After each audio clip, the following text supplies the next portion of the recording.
All right, all right. We're back again. This is day 14, 40 days with Jesus in 3 minutes. 40 days with Jesus in 3 minutes. This is just an amazing story of God's love for us. I cannot say anything more about this than to say this is God's love. This is God's purpose and destiny for us to see life through the eyes of Jesus and to know that we will have the same experiences. There will be the same things that we will have to go through. Rejection, people walking away, people lying, people fighting us, people betraying us. I mean, people laughing at us, families walking away. I mean, just so much that we see in these last moments of Jesus' life before he went on the cross. But I just want to share this story continually out of Matthew 26.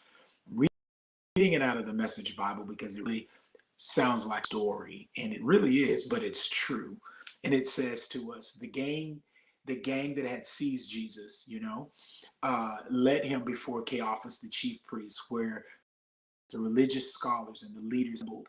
Peter followed at a distance until they got to the chief priest's court. Then he slipped in and mingled with the servants, trying to see how things were going to turn out.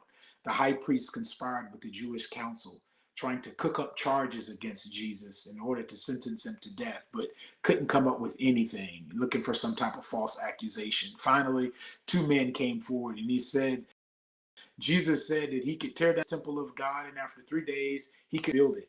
And then the chief priest stood up and says, "What do you have to say to these accusations?" He said this to Jesus. Jesus kept silent.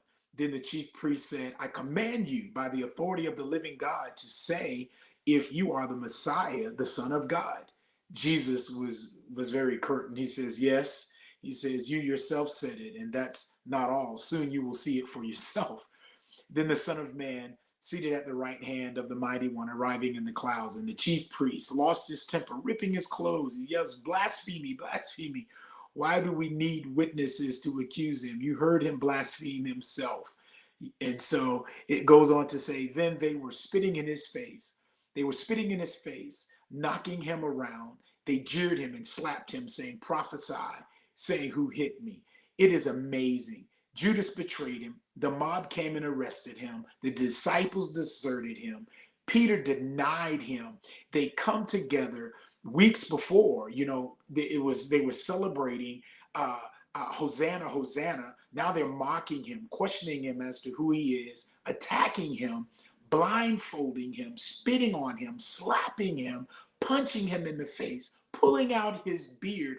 All of this happened and so much more. Beat him with a cat of nine tails, pulling his flesh from his body. Jesus, this happened to him. This is not a novel. This is a real life occurrence. And he did it for us. And the amazing thing is that there is not anything that goes through that he does not sympathize with. That's what keeps me driven. That's what keeps, even when the tears fall, saying, "Jesus, you shedded your tears for me first. Now